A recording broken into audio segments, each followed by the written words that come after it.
पूजा झालेली आहे, काय नेमक्या भावना आहेत, काय मागणं केलेलं आहे देवाला? माऊली जवळ आज आमची 4थी वेळ आहे।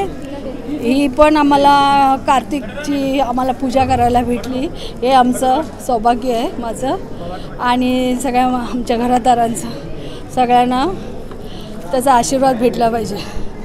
आणि एकच मागणं आहे, बळीराजाला आता पाऊस असं कमी पण आता झाला जास्त, खूप झालं आणि बळीराजाची शेतं बितं सगळी ती हे झाली, तर विठ्ठलाकडे एकच प्रार्थना आहे चरणी की बळीराजाला सुखाचे दिवस आणू दे आणि हा पाऊस बंद होऊ दे।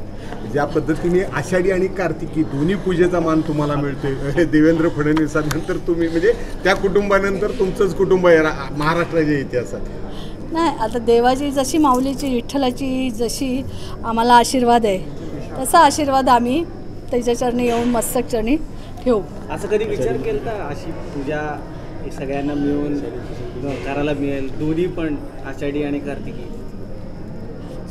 मी तर बोलेन माझं सौभाग्य आहे विठ्ठलाने दिलेलं की त्याच्या चरणी मला दोन्ही पूजा भेटल्या आणि ह्याच्यानंतर पण असंच आम्हाला सर्व आशीर्वाद ठेवू दे आणि असंच राहू दे। आता निवडणूक साहेबांपुढे खूप मोठी आव्हान आहेत, निवडणुकीची, महापालिका वगैरे सगळे एकत्र आलेत विरोधात। आता विठ्ठलाच आहे ना, मग निवडणुकीचं कुठून आलं?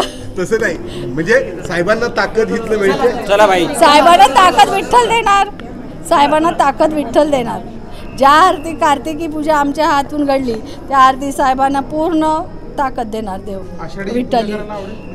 हा, आवडेल ना, कोणाला पण आवडेल, मला काय, सगळ्या जनतेला आवडेल। थँक्यू। आषाढी